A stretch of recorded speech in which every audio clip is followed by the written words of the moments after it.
தெய்வத்தின் குரல் மூன்றாம் பாகம். ஆச்சாரம் அறிந்தவனும் அறியாதாரும். முதற் பகுதி.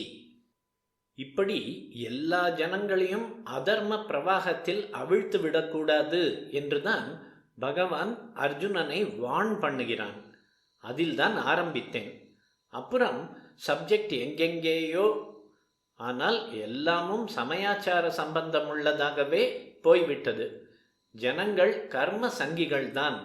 பலனில் ஆசை வைத்து கர்மாக்களை பண்ணுவதில் ஈடுபாடு கொண்டவர்கள்தான்.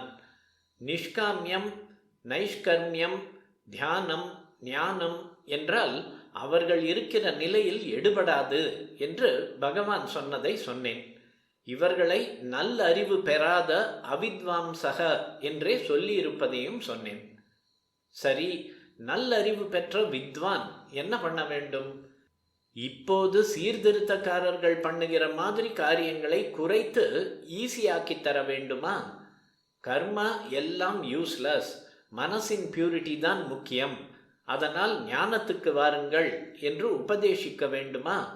முடிவிலே பகவான் இப்படித்தான் கர்ம சந்நியாசத்தை உபதேசித்து ஞானத்தில் எல்லா கர்மாவையும் பஸ்மீகரமாக்க சொல்கிறார். ஆனால் முடிவிலே தான், ஆரம்பத்திலே அல்ல. ஆரம்பத்தில் வித்வான் என்ன பண்ண வேண்டும் என்கிறார்? அவித்வாம்சோ யதா குர்வந்தி பாரத குர்யாத் வித்வாம் ஸ்ததா. பாரத என்ற அர்ஜுனனை கூப்பிட்டு யதா அவித்வாம்சக குர்வந்தி ததா வித்வான் குர்யாத் என்கிறார். ரொம்ப விசித்திரமாக சொல்கிறார். வித்வான், அதாவது விஷயம் தெரிந்த ஞானி எப்படி பண்ணுகிறானோ அந்த வழியிலேயே அவித்வானான அஞ்ஞானியும் பண்ணி பார்க்க வேண்டும் என்றுதான் பொதுவாக லோகமெல்லாம் சொல்வது. ஆனால் பகவான் சொல்வதற்கு அர்த்தமோ இதற்கு அப்படியே நேர்மாறாக இருக்கிறது. யதா எவ்வாறு, அவித்வாம்சக அஞ்ஞானிகளான பொது ஜனங்கள், குர்வந்தி செய்கிறார்களோ, ததா அவ்வாறே, வித்வான் ஞானியும் குர்யாத் செய்ய வேண்டும். அஞ்ஞானி பண்ணுகிற மாதிரி தான் ஞானியும் பண்ண வேண்டும் என்று ஸ்பஷ்டமாக சொல்கிறார். அஞ்ஞானிக்கு இச்சா லாபத்திலேயே பற்று. அதற்காகவே சாஸ்திர கர்மாக்களை செய்கிறான். அந்த சாஸ்திர கர்மங்களையே ஞானியும் பண்ணணுமப்பா என்கிறார். ஞானிக்கு இப்படிப்பட்ட இச்சை, ஆசைப்பற்று இருக்கலாமா? அதுதானே நரக்க துவாரத்துக்கு வழி என்று கேட்டால், நான் அப்படி சொன்னேனா?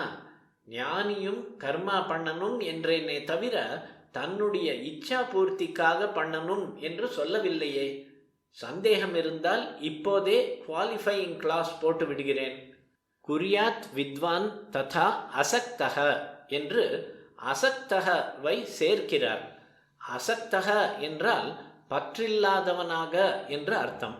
முதலில் அஞ்ஞானியை சொல்லும் போது முதல் வார்த்தையாகவே சக்தாக என்றார். பற்றுள்ளவர்களான என்று ஆரம்பித்தார். சிறியதான இந்திரிய இன்ப பயன்களில் பற்று கொண்டவர்களாக அவித்வான்கள் எந்தெந்த கர்மாக்களை செய்கிறார்களோ அவற்றையே வித்வானும் இப்படிப்பட்ட பற்று இல்லாமல் செய்ய வேண்டும் என்கிறார். எதற்காக? ஞானி என்றால் ஞானம் அடைந்து விட்டவன் என்று அர்த்தம். ஞானத்துக்கு அப்புறம் அவன் அடைய வேண்டியது எதுவும் இல்லை.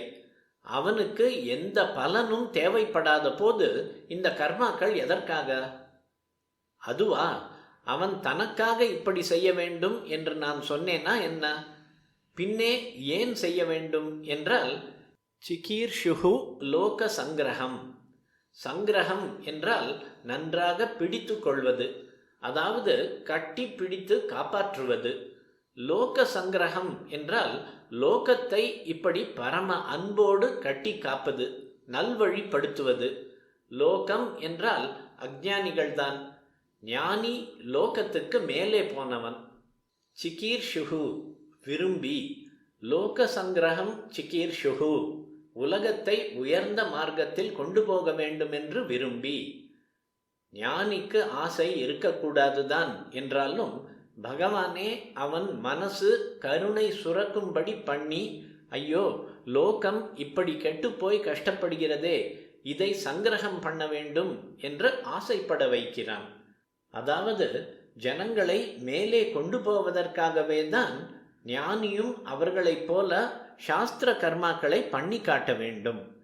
தன்னுடைய உச்ச நிலைக்கு அவர்களை அழைத்து கொண்டு போவதற்காகவே அவர்கள் இருக்கிற ஏணிப்படிக்கு இறங்கி வந்து அவர்களுடைய கையை பிடித்து கொண்டு சம்கிரகம் என்றபடி நன்றாக இறுக்கி பிடித்து மேலே ஏற்றிக்கொண்டு போக வேண்டும்.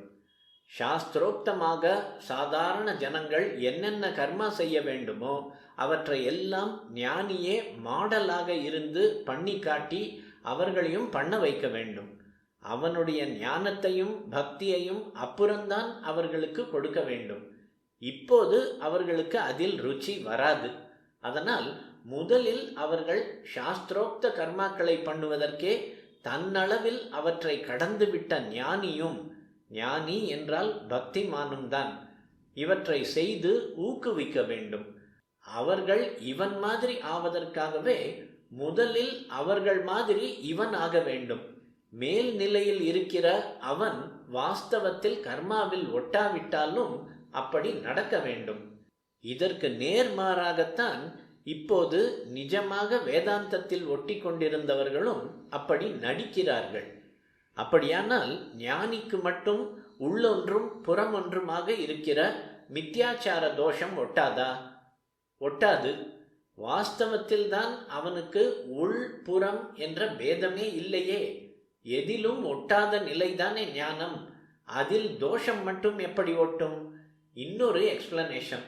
இவன் வேதாந்தி வேஷம் போடுகிறவனைப் போல தன்னை பற்றி லோகம் உசத்தியாக நினைக்க வேண்டும் என்றா துராசையில் இப்படி செய்கிறான்.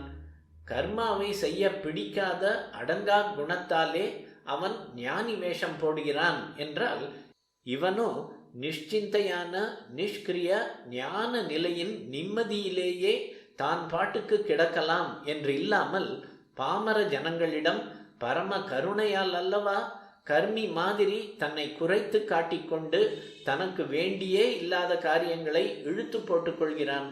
இது தியாகமே தவிர மித்யாச்சாரமாக எப்படி ஆகும்?